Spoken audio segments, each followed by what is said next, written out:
Bonjour à tous. Merci de m'avoir invité aujourd'hui pour parler de la thérapie génique. Alors il y a des choses que vous avez déjà vues probablement, vu que j'ai fait un peu une synthèse de ce qui a été publié ces dernières années sur le sujet. Donc je m'excuse pour les redites, pour ceux qui ont déjà vu cette présentation en partie. Donc pour rappel, la thérapie génique, c'est une thérapie qui peut se faire soit in vivo ou soit ex vivo. Et donc dans les hémoglobinopathies, on utilise aujourd'hui que des techniques qui sont ex vivo, c'est-à-dire on va prélever les cellules, les traiter, les réinjecter aux patients. Les techniques in vivo, où on injecte directement le produit de thérapie génique aux patients, ne sont pas actuellement faisables à l'état, chez l'humain pour les drépanocytaires ou les thalassémiques, mais j'espère que ça le deviendra dans les années à venir. Quand on fait une thérapie génique, il va falloir un mode de transport pour amener cette thérapie aux différentes cellules. Et donc ce mode de transport aujourd'hui qu'on va utiliser, ce mode de transport de cette technique qu'on va utiliser pour apporter les modifications génétiques, elles sont de différentes sortes. Il y a les lentivirus, ou les vecteurs viraux, et l'électroporation. Et puis ensuite, il y a d'autres techniques qui ne sont pas aujourd'hui non plus au point dans la drépanocytose ou les hémoglobinopathies, et donc je ne vais pas en parler aujourd'hui. Donc aujourd'hui, pour la drépanocytose, la thérapie génique, c'est une autogreffe de cellules souches hématopoïétiques enrichies en fraction CD34+. Qu'est-ce que ça veut dire? On va prélever les cellules souches et on va faire une sélection CD34 des cellules qui expriment ce marqueur. Et donc ça va être une manipulation qui va se faire au laboratoire qui est assez lourde. Je décris ça parce que c'est pour vous montrer la lourdeur du process en pratique, étant donné que c'est des choses qui ne sont pas faites partout. Pour vous représenter, c'est une manip qui dure une journée dans un laboratoire de thérapie cellulaire. C'est donc ensuite, elles vont être génétiquement modifiées et on va les réinjecter après un conditionnement myeloablatif. Aujourd'hui, les indications dans la drépanocytose, c'est des patients qui sont atteints de syndrome drépanocytaire majeur sévère, qui ont soit un échec ou une efficacité insuffisante de l'hydroxyurée ou une indication de programme transfusionnel à vie, qui n'ont pas de donneur géno-identique et pas de vasculopathie cérébrale. Je le précise puisqu'aujourd'hui, quand il y a une vasculopathie cérébrale identifiée avec des sténoses ou des anomalies qui sont étiquetées liées à la drépanocytose, ils n'ont pas de critère, c'est un critère d'exclusion pour les protocoles de thérapie génique. Il y a simplement des patients qui ont eu des antécédents d'AVC mais sans vasculopathie avérée, qui ont pu être inclus dans quelques protocoles dont je vais parler après. Il y a 3 techniques, dont 2 qui sont utilisées en clinique aujourd'hui. L'addition de gènes, qui va être celle où on va utiliser les lentivirus pour ajouter un gène en plus qui va exprimer une hémoglobine thérapeutique ou ça peut être qui peut réactiver la synthèse d'hémoglobine fétale, comme on va le voir. L'édition de gènes, qui va entraîner une modification génétique à un endroit ciblé du génome pour en général induire la production d'hémoglobine fétale. Il y avait d'autres techniques qui avaient été envisagées, mais en pratique c'est plutôt ça qui est utilisé.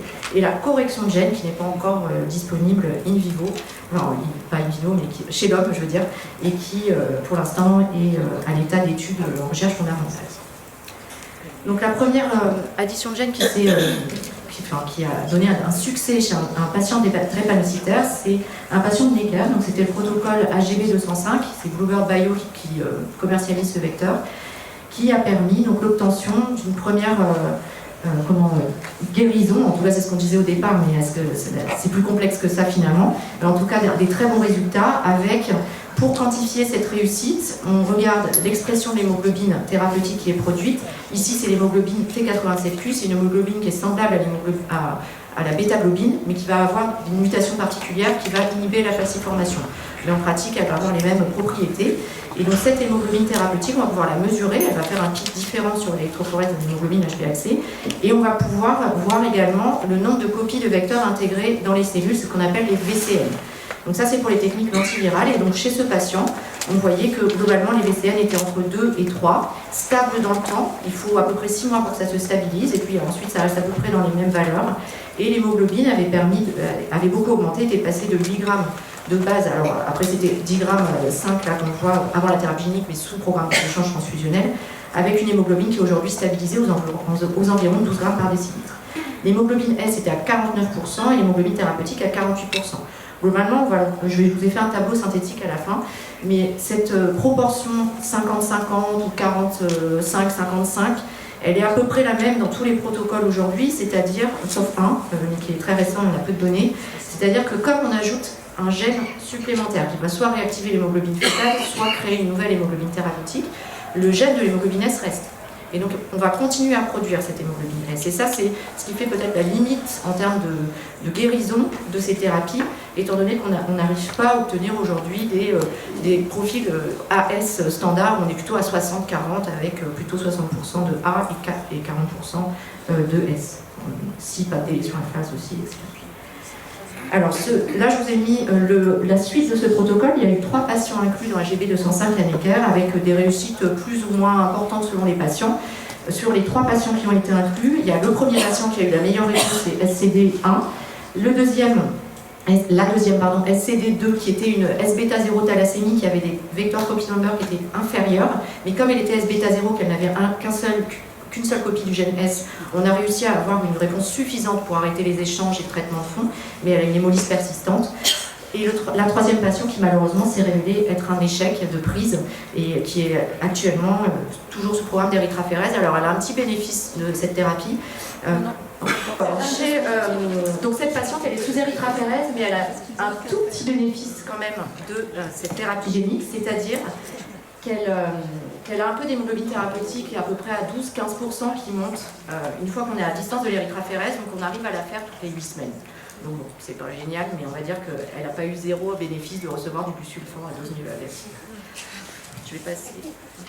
Je reprends simplement, il y a un article qui a été fait, alors je vais passer assez vite, c'est juste pour vous montrer que le process pour aboutir au groupe C de Bluebird a pris du temps et qu'il a fallu 3 groupes pour mettre en place toutes les différentes modifications. Donc au départ, on a fait de la moelle osseuse comme source de cellules souches, puis du plérixaphore pour avoir des cellules souches mobilisées. Ils ont ajouté ce qu'on appelle un anti-boost pour améliorer les capacités de transduction du virus. Et l'ensemble de tout ça a permis d'aboutir au groupe C. Et en gros, tous ces groupes, je ne vais pas reprendre tous les résultats, mais ça a été des échecs cuisants. Et donc c'est grâce au groupe C qu'on a pu avoir une efficacité pour les patients. Donc voici ce fameux groupe C. Donc 35 patients rapportés dans le papier. Alors après, il y a eu des mises à jour, mais je ne pouvais pas tout reprendre, c'était un peu complexe. Et surtout, il manquait des données en termes d'hémolyse, etc., qui ne sont pas toujours bien détaillées. Donc j'ai pris le papier publié dans New England. Donc 35 patients qui ont été traités, une médiane d'hémoglobine qui passe de 8,5 g à 11 g. Donc je vous rappelle que c'est le même vecteur que AGB 205, donc qui fait de l'hémoglobine thérapeutique T87Q.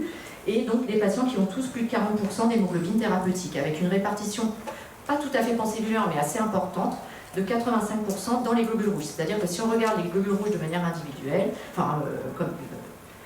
chaque globule rouge va globalement, dans 85% des cas, exprimer cette hémoglobine thérapeutique. Il n'y avait pas de récurrence d'événements vaso-occlusifs sévères chez les patients, qui pouvaient être analysés. Donc il y avait 25 patients qui pouvaient être analysés en fonction du recul qu'ils avaient par rapport à la thérapie génique, vu qu'il y a des transfusions après le conditionnement, ce qui fait qu'il faut attendre minimum 3 à 6 mois pour pouvoir dire s'il y a une récurrence ou pas d'événements vaso-occlusifs. Et donc ce traitement paraissait très intéressant. Quand on regarde ici sur la droite, vous voyez, il y a des petits points bleus au niveau à gauche, c'est avant thérapie génique, tous les losanges, enfin, ou carré, ou je sais pas quoi, et bien ça représente des événements vaso-occlusifs. Donc c'est des patients qui en faisaient énormément. Et quand on voit après, donc en jaune, on voit bien qu'il y a une disparition quasi complète de ces événements, mais que quelques patients ont des événements vaso-occlusifs qui persistent. Quand on regarde, il y en a 3 dans le groupe. Quand on regarde tous les événements vaso-occlusifs non sévères, on en trouve 3. Par contre, il n'y en avait aucun sévère. Alors vous allez voir après, je trouve qu'il va y avoir besoin pour les différents protocoles de thérapie génique d'harmonisation de ces définitions, parce que selon les protocoles, c'est événements vaso-occlusifs sur l'hospitalisation, d'autres c'est avec l'utilisation de morphinique, d'autres c'est sévère avec hospitalisation, enfin c'est pas très clair et c'est parfois difficile de les comparer entre eux. Dans AGB 206, ils ont pu nous montrer des résultats de l'hémolyse qui persistent après la thérapie génique. Alors ils disent à chaque fois, et malheureusement, ce n'est pas détaillé. Il y a des patients qui n'ont plus d'hémolyse, mais pour certains, cela persiste. On n'a pas vraiment des proportions très claires et des chiffres précis de ce que ça représente comme nombre de patients. Ce qu'on voit en tout cas pour AGB 206, c'est qu'ils arrivent à normaliser globalement la bilirubine, mais que par contre, les réticulocytes restent élevés, au-delà de 120 000, donc ce qui signe la persistance d'une hémolyse, avec des LDH qui sont à la limite supérieure et parfois légèrement au-dessus. Donc une nette amélioration des paramètres d'hémolyse par rapport à la base du patient, mais quelque chose qui n'est pas strictement physiologique et par rapport à une greffe de moelle, on n'est pas dans les mêmes résultats où habituellement, sauf vraiment chimérisme pas bon, on ne va pas considérer comme optimal, on n'obtient pas ce type de résultat. Alors, je montre les résultats de Repaglob assez vite parce que les résultats n'étaient pas bons. C'est un essai qu'on a fait à l'hôpital Necker, c'est un vecteur qui est académique, c'est rare, qui produit une hémoglobine thérapeutique qui s'appelle bêta-AS3. Cette hémoglobine thérapeutique, elle a une particularité qui est intéressante, c'est qu'elle a 3 mutations par rapport à la bêta-globine, 3 mutations ponctuelles par rapport à la bêta-globine, qui va lui donner, pour 2 d'entre elles, un effet anti-falciformation pour A22 et Q87, parce que ça va inhiber les contacts axiaux et latéraux qui sont nécessaires à la formation de polymères d'hémoglobine S. Et il y a une autre mutation qui, elle, va va améliorer l'affinité avec les chaînes alpha et donc faire que cette chaîne bêta AS3 a un avantage sélectif par rapport à la bêta S naturelle du patient pour former des tétramères d'hémoglobine. On a 4 patients qui avaient été traités. Malheureusement, les vecteurs copy number, donc ce nombre de copies de vecteurs pour les patients, était inférieur à 2, ce qui en général 2 est un peu le seuil pour obtenir une réponse suffisante pour arrêter les crises. Et donc ces patients, ils ont une hémoglobine, pardon, je me suis trompée, c'est une hémoglobine AS3, désolée pour l'erreur, je corrigerai la coquille, entre 20 et 30%, ce qui a permis l'arrêt des programmes d'échange transfusionnel, mais il y a eu la reprise de l'hydroxyurée qui a été nécessaire pour un des patients, celui qui avait 20% d'hémoglobine thérapeutique.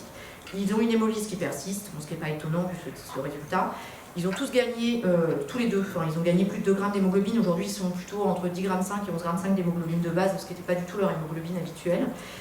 Ce qui fait qu'on leur fait des saignées, ces patients, qui sont quand même une proportion de S qui est assez importante, ce qui permet pour un des 2 patients de ne pas avoir de traitement de fond. Et il y a eu 2 échecs consécutifs de la prise de greffe pour les 2 patients suivants, ce qui fait qu'on a arrêté les infusions. Alors c'est un autre protocole qui utilise un antivirus avec une technique un peu différente qui va insérer un gène qui va aller inhiber BCL11A pour réactiver la production d'hémoglobine fétale. Ce protocole il a été publié dans le New England. Alors je crois qu'il y a eu une mise à jour à l'EHA l'année dernière où ils avaient rapporté un plus long suivi. Globalement c'est un protocole qui, comme Drepaglob, mais je n'ai pas très enthousiasmant étant donné que l'hémoglobine fétale produite globalement était entre 25 et 32%, ce qui pareil était insuffisant pour entraîner une guérison de la maladie et l'arrêt complet des événements vaso-occlusifs. Alors, on va passer maintenant aux techniques d'édition génique ou d'édition de gènes, où on va utiliser d'autres outils pour pouvoir avoir un résultat thérapeutique. Donc il y a l'outil CRISPR-Cas9 qui est celui utilisé par Vertex, qui est aujourd'hui la technique, les études les plus abouties. Alors ensuite, il y a la base editing, et je vais vous rapporter un essai qui n'est pas encore publié, mais qui a été montré à l'ASH cette année. Et enfin, il y a le prime editing, où là, on va entraîner une correction du gène, mais là, pour l'instant, il n'y a pas de résultat clinique disponible. Alors, dans l'édition de gène, la première technique qui a été utilisée, c'est avec CRISPR-Cas9, et le laboratoire, c'est Vertex, c'est le 4GV. Donc c'est Franco qui avait rapporté les premiers éléments dans le New England en 2020. Et donc il y a 2 essais cliniques, un dans la drépanocytose, un dans la thalassémie. Et pour les critères d'inclusion étaient, comme je vous ai dit tout à l'heure, sur la sévérité des événements vaso-occlusifs, mais pas sur des atteintes d'organes ou vasculopathie cérébrale. Et donc l'objectif primaire était d'arrêter les événements vaso-occlusifs sur 12 mois consécutifs. Alors le premier papier publié a montré une preuve de concept, c'est-à-dire que le traitement était efficace, il permettait d'obtenir chez les thalassémiques une production d'hémoglobine fétale jusqu'à 90% du taux d'hémoglobine total du patient, et chez les patients drépanocytaires, c'est le patient 2, vous voyez qu'on est un peu comme pour les lentivirus, c'est-à-dire qu'on est globalement à 50-50 entre l'hémoglobine fétale et l'hémoglobine S. Chez les patients drépanocytaires, ils avaient pu montrer qu'il n'y avait, alors c'était le premier résultat de l'EHA en 2021, chez les patients drépano, il n'y avait pas de récurrence de crise vaso-occlusive chez 7 patients avec un suivi qui avait plus d'1 an, et ils avaient pour objectif d'inclure 90 patients. Alors ça, c'est ce qui avait été montré aussi à l'EHA l'année dernière, où ils avaient pu montrer les résultats pour 35 patients, avec pour la majorité des patients un arrêt complet des crises vaso-occlusives, sauf pour 2 patients, voire 3 quand on regarde ici, mais là, c'est pas vraiment significatif parce que c'est juste après le conditionnement, donc on considère que l'événement vaso-occlusif n'est pas... ça peut ne pas être lié à un échec du traitement. Et donc par contre ici, à distance de la thérapie, il y avait des événements vaso-occlusifs pour 2 patients, dont un pour lequel c'était survenu pendant une infection à parvovirus B19, donc avec un trigger infectieux. Ce qui colle bien avec cette idée de transformative thérapie où les patients vont beaucoup mieux, mais où finalement ils gardent quand même un profil un peu particulier où ils peuvent faire des crises vaso-occlusives en période de déshydratation, d'infection, hypoxie, etc. Donc il n'y a pas une correction complète du phénotype. Alors là, on voit les critères, enfin les caractéristiques des patients. Donc maintenant, il y a 46 patients qui ont reçu ce traitement. Des patients âgés entre 12 et 35 ans, dont 12 enfants, enfin entre 12 et 18 ans. C'était la majorité des génotypes SS, dans toutes les études, c'est quasiment pour 90% des cas des génotypes SS. Il y a quelques SBeta0, et ici, là, on voit, il y a 2 patients SBeta+, avec une ou deux délétions alpha et un historique de crise vaso-occlusive dans l'année qui précède l'inclusion assez important, donc en médiane à 4.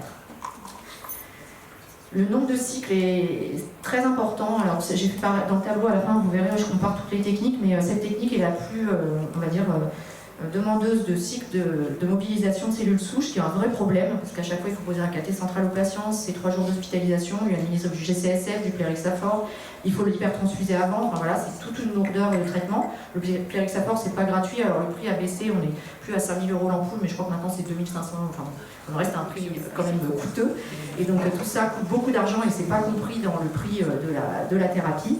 Et donc on a en médiane 2 cycles pour les patients, mais entre 1 et 6 cycles selon les patients traités. La dose des VACL était, donc c'est le nom du médicament qui utilise CRISPR-Cas9 et donc qui réactive cette production d'hémoglobine fétale. Le nombre de cellules injectées était de 4,7 millions, mais ça c'est des greffons qui sont assez riches. On dit qu'il faut 3 millions de CD34+ pour être efficace. Et la durée de suivi était de 28 mois. Et donc la durée de prise, le délai de prise de sortie d'aplasie neutrophile et plaquettaire était comme retrouvé dans les autres protocoles de thérapie génique avec du busulfan à dose méloablative. C'est assez long, c'est 27 jours pour les neutrophiles et 34 jours pour les plaquettes.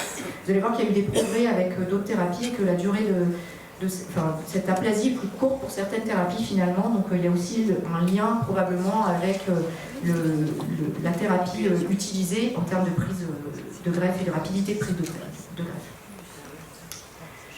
Bon, je pense que je vais manquer de temps, donc je ne vais pas tout détailler, mais en tout cas vous aurez les informations. Donc ça c'est le HA l'année dernière, donc à chaque fois ils rajoutent des patients. Ce qui est intéressant, et ça je vais avancer, c'est donc là vous voyez le pourcentage d'hémoglobine fétale qui est globalement environ à 45% chez l'ensemble des patients, avec des F-cells qui sont à plus de 90%. Donc l'hémoglobine fétale, il y a vraiment une répartition pancellulaire qui est encore meilleure que ce qu'on a vu avant, qui était de 85%, là on est au-delà de 90%, ce qui permet d'avoir, en tout cas pour les événements vaso-occlusifs, probablement un effet protecteur important.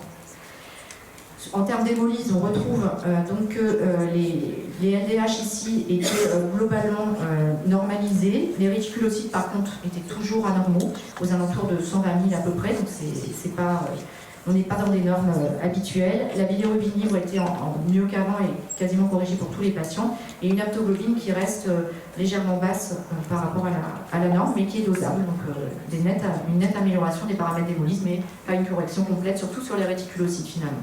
Et ça on le retrouve pour toutes les études. En termes de qualité de vie, il y avait des preuves d'amélioration de la qualité de vie des patients, ce qui est très important et ce qui est une donnée majeure maintenant pour les autorités de santé en termes de justification aussi du traitement. Une autre étude qui utilise une CRISPR-Cas12 cette fois, qui va aller agir au niveau d'une région promotrice de la gamma-globine AGB, au niveau du gène HBG 1 à 2, et donc c'est grâce à cette nucléase ils vont pouvoir permettre de nouveau d'exprimer en fait des variantes de gènes de persistance de l'héréditaire de l'hémoglobine, qui va permettre de réactiver l'expression de gamma-globine chez ces patients. Donc cette fois-ci on ne touche pas à BCL11A comme beaucoup de techniques, et donc ils avaient pu montrer in vitro qu'ils avaient une production d'hémoglobine fétale supérieure à 80%, de très bons résultats. Et maintenant, ils ont une étude de phase 1-2 qu'ils ont commencé à rapporter. Alors, je suis désolée, c'est un peu flou parce que je ne suis pas sûre que j'ai le droit de montrer cette diapositive. Mais ça a été montré à l'EHA 2024, où ils avaient à l'époque 4 patients qui avaient été traités. Une hémoglobine fétale qui était supérieure à 35%, qui était pour tous les patients, parce qu'ils avaient des délais très courts après la réinjection, et on sait que ça monte pendant les 6 mois après la réinjection, donc probablement qu'ils nous avaient donné des résultats un peu précoces, avec des F-cells qui représentaient 96,5%, donc pareil, une répartition pancellulaire de l'expression de l'hémoglobine fétale, donc un effet protecteur. Ils ont actualisé les données en 2024, alors je les ai mis dans le tableau, je suis désolée, j'ai manqué de temps, alors j'ai remis les données un peu brutes, mais donc ils ont maintenant 28 patients traités dans leur protocole, donc ils ont été très très vite dans les inclusions et les traitements, donc 11 patients qui ont plus d'1 an de suivi, je suis désolée, ça coupe le micro. Et l'hémoglobine est passée chez les patients de 9,8 g à 13,8 g, ce qui est assez haut avec des ranges que je vous ai décrits en dessous. L'hémoglobine fétale est en moyenne à 48,1%, mais chez tous les patients supérieur à 40%, avec pareil un pourcentage de FCL qui était à plus de 90% et des marqueurs d'hémolyse où ils disent pareil, mais sans préciser les proportions, qu'il y a soit une amélioration, soit une normalisation dans les 6 mois qui suivent la thérapie génique, mais on ne voit pas le pourcentage de patients qui pourraient être complètement normalisés. Une amélioration aussi de la qualité de vie et il donnait les temps de prise de greffe avec la durée d'aplasie neutrophile et les plaquettaires avec cette fois-ci 23 et 25 jours, ce qui est un peu plus court que ce qu'on voyait dans d'autres thérapies.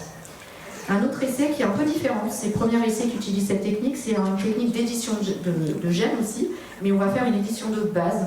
Et cette fois-ci, ça va être une substitution de A vers G dans le promoteur du même gène, HBG1-2, mais qui va cette fois-ci entraîner une modification du site de fixation du répresseur de la synthèse d'hémoglobine fétale BCL11A, et donc ça va permettre une réactivation de la production. Donc c'est un autre, à chaque fois c'est un peu la même chose, c'est le même objectif, mais avec des mécanismes un peu différents. Et donc, dans ce protocole, c'est la première fois qu'on a un taux d'hémoglobine F aussi important, mais attention, avec un recul très très court, où on a plus de 60% d'hémoglobine fétale chez ces patients exprimés, donc c'est assez intéressant. Chez 4 patients qui ont le recul suffisant, attention, il y avait 6 patients traités, il y a un patient qui est décédé à 4 mois après l'injection de busulfan sur une insuffisance détresse respiratoire. On ne sait pas très bien ce qui s'est passé, alors c'est mis lié au busulfan, mais 4 mois après le busulfan, bon, j'ai du mal à comprendre. Après, j'avais pas de détails, j'étais pas présente, donc j'ai pas plus d'informations. Alors, je suis désolée, le tableau s'affiche pas en entier. Donc, je vous ai remis ici les différentes thérapies géniques qui ont pu être faites jusqu'à aujourd'hui, avec un peu les comparaisons entre les différents protocoles. Donc, vous voyez, aujourd'hui, on est à plus d'une centaine de patients inclus dans les protocoles de thérapie génique. Le nombre de cycles de mobilisation de cellules souches, globalement, est de 1 pour les techniques, parfois 2, avec vraiment un nombre de cycles nécessaires beaucoup plus important pour l'hexacel, probablement lié à la technique d'électroporation qui est assez toxique pour les cellules, mais pas que, étant donné que CRISPR-Cas9 n'entraîne pas les mêmes toxicités. Le nombre d'échecs de production, alors j'ai mis 8 points d'interrogation parce qu'en fait c'est pas vraiment dit, donc moi il y a en tout cas des échecs de production avec l'hexacel, soit qui est lié à des problèmes internes avec le vecteur, enfin l'électroporation en elle-même qui va être trop toxique, et parfois on n'arrive pas à recueillir les malades en termes de quantité de cellules, et donc ça entraîne malheureusement l'absence de greffon disponible pour le patient. Donc il sort de l'étude, il n'est pas traité. La durée d'aplasie, elle est entre la plus courte, c'est celle-ci, c'est celle de l'essai d'édition de base, c'est intéressant. 17 jours d'aplasie en PNL et 20 jours pour les plaquettes, c'est bien, hein, ça, c'est une donnée importante parce que nous, par exemple, là, on est en train d'organiser le premier patient pour la thalassémie, et c'est vrai que 35 jours, 40 jours, voire plus d'aplasie plaquettaire, les nécessités de transfusion et 30 jours de durée d'aplasie neutrophile, c'est très long hein, pour les services, ça veut dire que le lit il est embolisé 6 semaines en pratique, et avec les manques de lits aujourd'hui, ça a une vraie importance sur nos capacités à augmenter le nombre de patients traités par ce type de thérapie. Le nombre d'événements vaso-occlusifs après ces thérapies, alors il y a des données pour lesquelles je n'ai pas. Par exemple, Picon, le recul était de 3 mois, donc évidemment on ne peut pas interpréter ces données, donc on n'a pas les données aujourd'hui. Pour Ruby, il y a un patient qui aurait eu des événements vaso-occlusifs, alors il n'y a pas de détails. Pour Hexacel, on a 3 patients sur 36 qui ont été rapportés. Après, quand on regarde sur les petites... alors je pourrais revenir en arrière, mais vous voyez les événements vaso-occlusifs qu'on voit sur les lignes. Si on regarde les patients qui n'ont pas forcément une durée évaluable de 12 mois consécutifs, on voit quand même qu'il y a 9 patients pour lesquels il y a de temps en temps une petite crise, donc, qui n'est pas forcément une crise très importante, mais quand même ça veut dire qu'il persiste un risque d'événement vaso-occlusif chez ces patients. Alors je vois plus quel protocole, 6 ans. Ça c'est le protocole, avec le lentivirus qui réactive la production d'hémoglobine fétale. Donc on a 30% de fétale globalement. Et bien là c'est pareil, il y avait 2 patients qui avaient présenté des événements vaso-occlusifs, donc un pris à piste, mais un patient qui a été remis sous programme d'échange. Dans des répaglogues, on n'était vraiment pas bon. On a 4 patients qui ont présenté des événements vaso-occlusifs tout venant. Alors ça peut être sévère ou pas sévère, mais il faut être honnête, ils en ont tous eu. Et dans l'ovocèle, on a 0 VOE, donc 10 sévères, et 2 événements vaso-occlusifs, 2 patients qui ont présenté des événements vaso-occlusifs après cette thérapie. Quand on regarde le taux d'hémoglobine, on a donc cette nouvelle thérapie, on a plus de 60%, mais sinon globalement, pour les thérapies les plus efficaces, entre Lovocel, Hexacel et Remicel, on est entre 40 et 50% d'hémoglobine thérapeutique ou fétale. Pour tous, il y a de l'hémolyse qui persiste. Attention, ce n'est pas chez tous les patients. En tout cas, il y a une possibilité que cette hémolyse persiste. Et dans l'avenir, il faudra vraiment définir s'il n'y a pas des possibilités de guérison chez certains patients avec des hémolyses qui ont complètement disparu. Mais là, on manque de données de la part des différentes études. La médiane de suivi la plus longue, c'est celle de Lovocel, c'est Bluebird, la première technique qui a été utilisée. On est à plus de 4 ans de recul aujourd'hui. Et dans les événements indésirables graves, on a donc 2 leucémies qui avaient été décrites, mais dans le bras A, donc chez les patients pour lesquels la thérapie n'avait pas fonctionné, pour lesquels il n'y avait pas eu de prise de greffe. Donc peut-être que c'est un peu différent en termes de risque de survenue d'hématopoïèse clonale derrière. On ne sait pas très bien, on verra avec le temps s'il n'y a pas d'événements indésirables qui apparaissent dans le bras C où les patients ont guéri. Ces événements n'ont pas été rapportés en lien direct avec le vecteur, même si pour une des leucémies, il y avait une copie de vecteur dans les blastes, mais l'insertion n'était pas à côté d'un oncogène, donc voilà, ça n'a pas été complètement prouvé, mais ils n'ont pas pu l'écarter non plus. Donc ça a été mis, je crois, probablement relié sans qu'il y ait de preuves formelles. Dans ce protocole Drepaglob, on avait eu 2 rejets, et dans le protocole l'hémoglobine fétale, un patient toujours transfusé, un décès de Covid dans le protocole Vertex, et un décès lié au busulfan, donc 4 mois après, dans cette thérapie d'édition de base. Il n'y avait pas le recul est très faible, dans Ruby, je n'avais pas noté d'événements particuliers. Donc important de normaliser ces définitions, à mon sens, des événements vasoclusifs dans les essais, si on veut pouvoir les comparer aussi entre eux. Donc ça à réfléchir quand on établit un nouveau protocole. Et donc ça c'est l'avenir, c'est l'édition directe pour corriger l'anomalie responsable de la drépanocytose qui permettrait d'enlever cette production d'hémoglobine S pathologique et d'aboutir à des véritables guérisons chez les patients. Donc il y a des études qui ont été faites in vitro, je vous montre une des plus abouties, où ils ont pu montrer la production d'environ, alors vous voyez ici en rouge, c'est l'hémoglobine A qui est produite sur des cellules de souches de patients drépanocytaires SS, et bien ils ont pu arriver jusqu'à 40% de production d'hémoglobine A, donc c'est intéressant, c'est encore loin de la recherche clinique, mais je pense que c'est l'avenir. D'autant que c'est beaucoup moins coûteux en termes de traitement de pouvoir faire cette édition directe de l'anomalie, surtout si on peut la faire in vivo. Si on la fait ex vivo, on va rentrer dans les mêmes problématiques où il va falloir faire une chimiothérapie et tout ce qui s'ensuit. Si par contre on arrive à modifier directement la cellule souche en injectant un produit au patient, là ce sera beaucoup moins complexe, beaucoup moins coûteux, et il n'y aura pas de conditionnement et tous ces effets indésirables. On ne va pas voir ça tout de suite. Là, vous avez tous les différents protocoles qui sont en cours. Je vous ai rapporté tous ceux pour lesquels il y a des données publiées. Il y en a certains pour lesquels il n'y a pas de données que j'ai pu retrouver dans la littérature et dans différents abstracts. Alors, soit il peut y avoir des thérapies qui ont été arrêtées assez rapidement parce que c'était pas... je crois que c'est ce qui s'est passé pour les Zinfinger. Je crois que c'était pas très concluant. Mais globalement, je vous ai rapporté à peu près tout ce qui avait été réalisé. Alors l'avenir à Necker, c'est ce nouveau vecteur qui est bifonctionnel. Alors je ne dis pas qu'il fera mieux que ce qui existe aujourd'hui, mais en tout cas on espère qu'il le fera bien. C'est un vecteur qui a été mis au point par Narita Michio, c'est un vecteur académique, donc qui n'a pas eu de financement industriel, c'est suffisamment rare pour... c'est le seul, donc c'est une fierté malgré tout. Et donc ce vecteur, il va permettre l'expression de bêta-AS3, la même chose que dans la Drepaglob, mais on a ajouté un petit quelque chose en plus qui est un peu confidentiel, dirons-nous, pour que la capacité de transduction s'améliore et qu'il y ait un nombre de FCN qui soit au-delà de 3, et ça on a pu le montrer sur des cellules de patients, avec en plus une deuxième action qui va être celle d'inhiber la synthèse d'hémoglobine S, et ça c'est nouveau, via un micro-RNA qui permettrait donc de pouvoir inverser un peu ce ratio et d'avoir une efficacité supérieure à ce qu'on faisait jusqu'alors.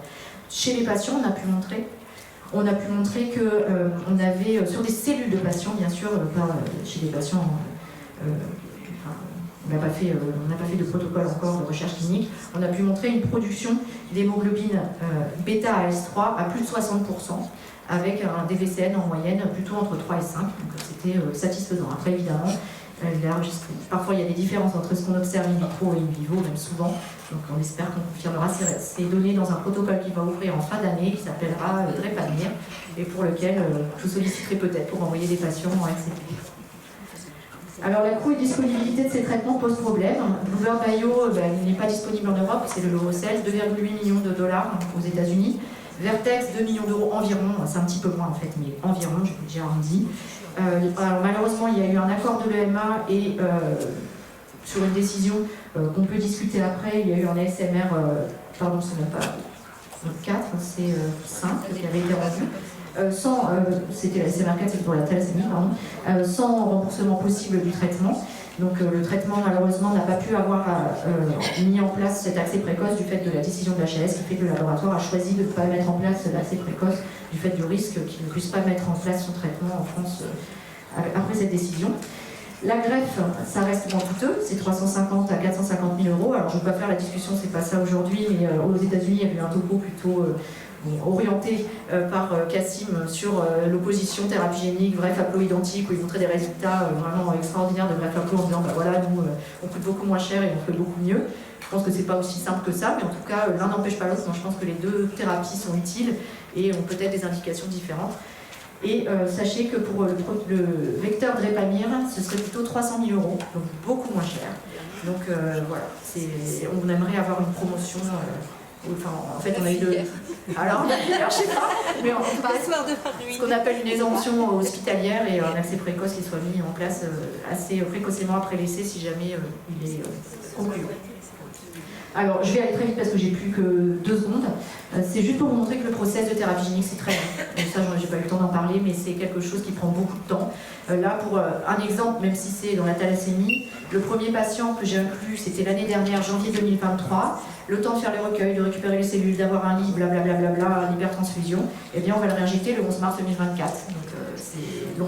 Et 2025, donc en fait j'ai inclus en janvier 2024 et on le traite en 1 an et 3 mois plus tard. Et c'est de la thalassémie, un patient observant qui prenait, enfin voilà, c'était un truc qui est facile. Donc on se rend bien compte qu'il y a des fois ça va être très compliqué. Et je vous ai remis ici, mais je ne vais pas détailler parce que c'est pas l'objet, tout le process qui est donc, on dit bien aux patients, alors moi quand je fais de la course à pied, j'ai toujours c'est un marathon. Il faut tenir sur la durée, c'est beaucoup de rendez-vous, il faut être assidu et voilà. Et je vous remercie de votre attention.